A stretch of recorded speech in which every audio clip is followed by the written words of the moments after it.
నమోదు కార్యక్రమంలో 17 పార్లమెంటు నియోజకవర్గాలకు లేదా 10 ఉమ్మడి జిల్లాలకు కార్యనిర్వాహక అధ్యక్షులను బాధ్యతలుగా వేస్తే దేశంలోనే అత్యధికంగా డిజిటల్ మెంబర్షిప్ ఎవరైనా చేపించిండ్రు అంటే నల్గొండ జిల్లా ఇన్ఛార్జిగా ఉన్న గీతారెడ్డి గారు అత్యధికంగా పార్టీ సభ్యత్వ నమోదు కార్యక్రమాలు చేసిండ్రు. వారందరి సహకారంతో వారి కృషితోని దేశంలోనే కాంగ్రెస్ పార్టీకి 45 లక్షల డిజిటల్ సభ్యత్వాలు చేసి తెలంగాణ రాష్ట్రం దేశంలోనే మొదటి స్థానంలో కాంగ్రెస్ పార్టీలో నిలబడ్డది.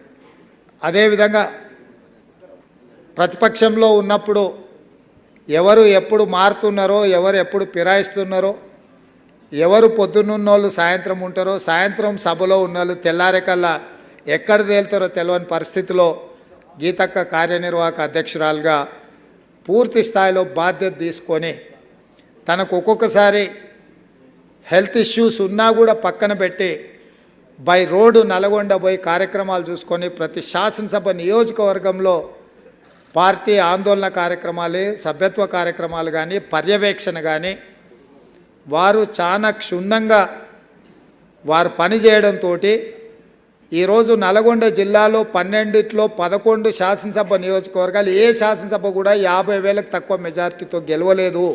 ఇవాళ తెలంగాణలో అత్యధిక మెజారిటీతోని అత్యధిక సీట్లు గెలిచిన జిల్లా నల్గొండ జిల్లా. కార్యనిర్వాహక అధ్యక్షురాలుగా గీతక్క జిల్లాకు ఇన్ఛార్జిగా పనిచేసిండ్రు.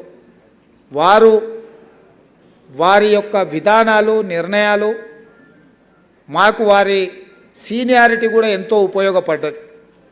ఎందుకంటే కొన్నిసార్లు వేదిక మీద కూర్చున్నప్పుడు పిసిసి అధ్యక్షుడిగా మా వయసో లేకపోతే పరిస్థితిలో కొంతమందికి ఆమోదించడానికి ఇష్టం లేనప్పుడు ఇట్లాంటి సీనియర్ లీడర్స్ మా పక్క నుండి కార్యనిర్వాహక అధ్యక్షులుగా ఉన్నప్పుడు ఆ నిండుదనం ఆ వేదికకు వచ్చేది. నిజంగా ఈరోజు వారు మంత్రివర్గంలో లేకపోవడం అనేది ఒక లోటు. గీతక్క లాంటి వాళ్ళ మంత్రివర్గంలో ఉంటే తప్పకుండా ఆ మంత్రివర్గానికి, తెలంగాణ రాష్ట్రానికి గౌరవం పెరిగి ఉండేది.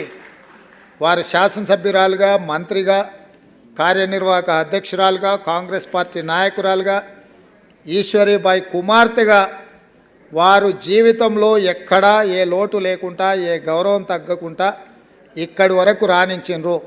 వారు ఈరోజు రాజకీయాలలోకి వచ్చిండ్రు అంటే ఆనాడు శ్రీ రాజీవ్ గాంధీ గారు ఎన్ఆర్ఐస్ని రాజకీయాలకు రావాలని ఆహ్వానిస్తే రాజీవ్ గాంధీ గారి పిలుపు మేరకు రాజకీయాలకు వచ్చి దాదాపుగా ఈ 40 సంవత్సరాలు ప్రత్యక్షంగా పరోక్షంగా ప్రజా జీవితంలో వారు ఉన్నారు.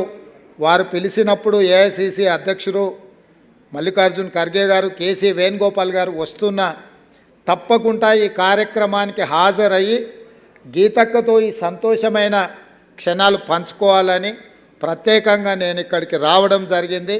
ఎప్పటికీ ఎప్పుడు గీతక్క మా అక్కనే, మా పెద్దక్క, మంచికి చెడ్డకు అన్నిటికీ ఆ కుటుంబానికి రాష్ట్ర ముఖ్యమంత్రిగానే కాకుండా వారి సోదరుడుగా నేను అండగా నిలబడతాను.